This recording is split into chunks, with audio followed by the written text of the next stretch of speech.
ফিরহাদ হাকিম চাকরি প্রার্থীদেরকে বলেছেন যে উনি নাটক করছে, টিভিতে মুখ দেখানোর জন্যে এই আন্দোলন সংগঠিত হচ্ছে।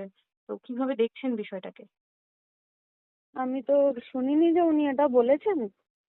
আহ, আপনি আমাকে জানালেন যে উনি এটা বলেছেন। যদি উনি এটা বলে থাকেন তাহলে ওনাকে আপনারা বলে দিবেন পশ্চিমবঙ্গের ছাত্র যুবদের পক্ষ থেকে নাটক ওনারা শুরু করেছিলেন চাকরি বিক্রি করার জন্য, ঘুষের কাউন্টার খোলার জন্য, সাদা খাতা জমা নিয়ে চাকরি দেবার জন্যে, র্যাঙ্ক জাম্প করিয়ে চাকরি দেবার জন্যে, স্কুলগুলোতে আহ, তালা লাগিয়ে দেওয়ার জন্যে, উচ্চশ্রী পোর্টালের মাধ্যমে গ্রামের প্রত্যন্ত অঞ্চলের স্কুলগুলোকে ফাঁকা করে দিয়ে শহরতলির স্কুলগুলোতে সারপ্লাস টিচার রাখার জন্যে এবং সর্বোপরি গোটা পশ্চিমবঙ্গের সরকারি শিক্ষা ব্যবস্থাটাকে লাটে তুলে দেওয়ার জন্য যে নাটকটা ওনারা তৈরি করেছিলেন এসএসসি কমিশনকে বগলে দাবিয়ে, সেই নাটকের যে শেষ পর্দাটা আছে না, ওই পর্দাটা নামিয়ে দেওয়ার জন্য গোটা রাজ্যের সাধারণ মানুষ রাস্তায় আছে।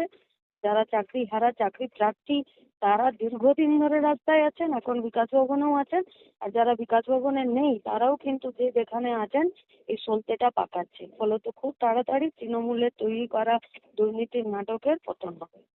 পুলিশের তরফ থেকে কিন্তু এফআইআর দায়ের করা হয়েছে। পুলিশ বলেছে যথেষ্ট সংযম দেখিয়েছে পুলিশ।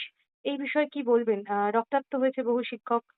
তারপরেও পুলিশ কিন্তু তাদের বিরুদ্ধে পুলিশ এফআইআর। মন্ত্রীর নাম মমতা ব্যানার্জি। চাকরি বিক্রি করেছে তৃণমূল কংগ্রেস পরিচালিত রাজ্য সরকার এবং তাদের নেতৃত্বে এসএসসি কমিশন। ফলত পুলিশ যে এটাই করবে সেটাই বলাই বাহুল্য। আর পুলিশ কোন বিষয়ে করে না? আনিসকে খুন করেছে, আজ অব্দি পুলিশের যারা আছে কর্তা ব্যক্তিরা তাদের কোনো হেলদোল আছে? মইদুলকে খুন করেছে, আছে কোনো হেলদোল? আইনের ফাঁক। পঞ্চায়েতের নির্বাচনে রাজিবুল মনসুর সবাইকে একের পর এক খুন করেছে, সুদীপ্তকে খুন করেছে।